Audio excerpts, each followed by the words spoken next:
It's time now for a look at today's international newspapers with our press reviewer, Florence Vimino, who joins me in the studio. Hello, Florence. Hello. So, of course, Barack Obama's second inauguration is making a lot of the front pages today, including the International Herald Tribune. That's right. Here it is, and this quote from his speech yesterday: "My fellow Americans, we are made for this moment, and we will seize it so long as we seize it together." And you see that photo there of him entering the stage in Washington, D.C.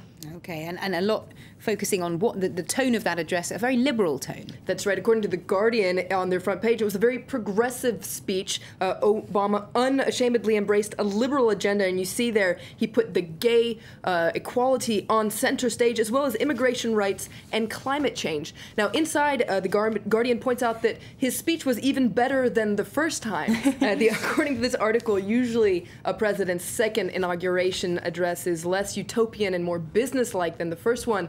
But Obama broke with tradition, and instead of delivering a speech in what they call sepia tone, it was in Technicolor.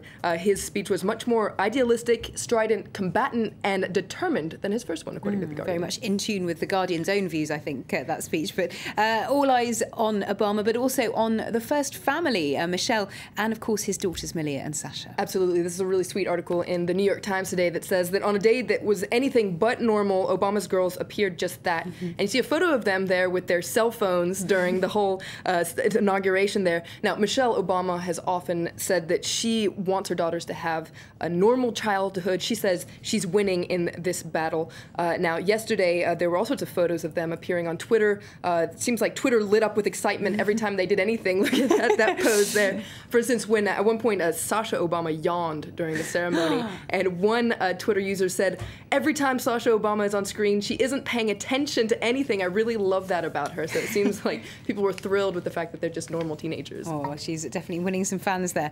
And as, of course, he took the oath, President Obama was joined on stage by the Supreme Court Justice, other former presidents, and a former desperate housewife. That's right. This is no joke. Eva Longoria was on stage with him, and this is a very serious article in the Wall Street Journal Europe that points out how this 37-year-old actress is taking on a new challenging role as a Hispanic activist and a power player in Washington, D.C. Now, the Hispanic vote was very critical in this last election in delivering Obama his victory, and Longoria has often went on the campaign trail for Obama, but it says that, according to this article, that her role is now changing beyond just fundraising and speech-making into policy and strategy. And in fact, she's hired one of Bono's advisors to help her make this transition. An interesting one to keep an eye on, I think. But moving on to another story, Israel is heading to the polls today, as we've said in the news bulletin. How's the Israeli press covering that? Well, Eitan Harber in Yediot Ahronot is less than enthusiastic about this election. He says that millions of Israelis are going to vote for the best of the bad lot. And he says that there's a severe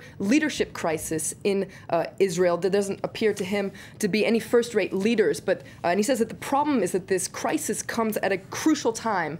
He says that the reality around us is changing drastically, whether it's because a rise of Islam along Israel's borders, or the economic crisis, or the fact that Israel is increasingly isolated on the international arena. Libération was looking at another angle that's getting a lot of attention in the press today, and that's the rise of rise of religion among many young people in Israel. According to Libération, many young Israelis are returning to religion, even though their own families aren't necessarily very religious. And according to Libération, this return to religion on the part of young voters is most likely to benefit religious parties, especially religious parties on the right.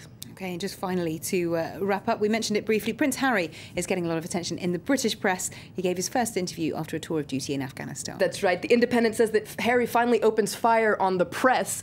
He lashed out at journalists for publishing photos of him frolicking nude in Las Vegas last year. He also says that army life is probably as normal as it's ever going to get for him. Wow, yes, I can imagine that is probably true. And he clearly did want to value his privacy even in a Las Vegas hotel room with strangers. Thank you very much, Florence, for that look at today's international newspapers.